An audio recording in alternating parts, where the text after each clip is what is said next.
AC. Nah, ngorok ini belum. Mati AC. AC. Ya, seperti ini ya. Ciri-ciri kompresor yang bermasalah atau ngorok. Ini coba nanti kita perbaiki, bolo. Seperti apa nanti hasilnya? Semoga saja berhasil ya. Ini untuk menekan biayanya biar bisa efisien, seefisien mungkin. Oke, bongkar saja.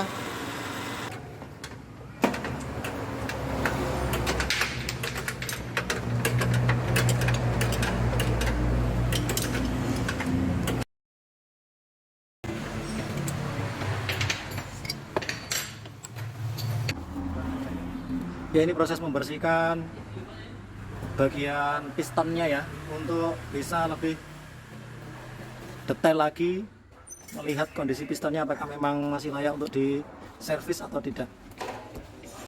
Ya, ini ya teman-teman, setelah dicuci bersih akhirnya terlihat pistonnya seperti ini kondisi setelah dicuci.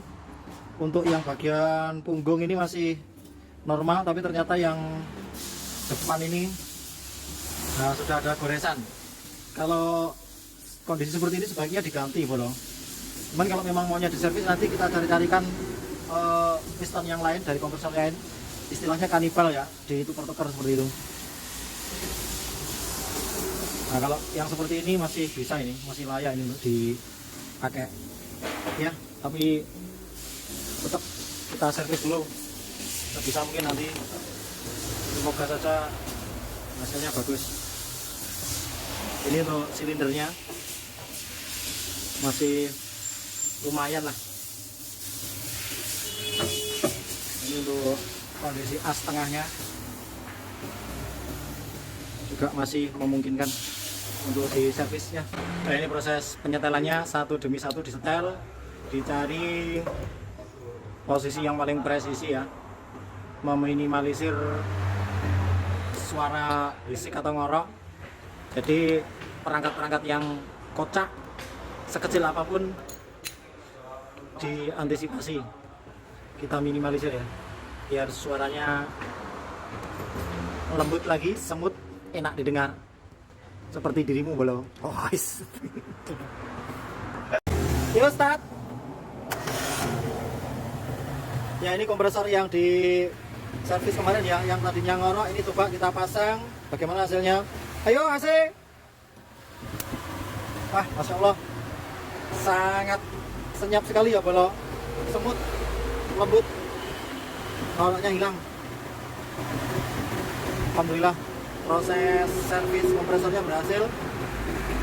Setelah ini kita lihat dinginnya seperti apa, bolo. Ya, kita coba ya, ini dinginnya berapa sih? Nah, hampir menyentuh 5 ya teman-teman dinginnya.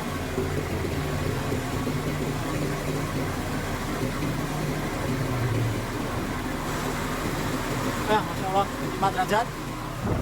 Masih tetap bersama Duta AC Denso Kanigoro. Oke, kalau silahkan mampir ya, yang mobilnya ingin didinginkan lagi AC-nya. Nah, ini Suzuki Escudo.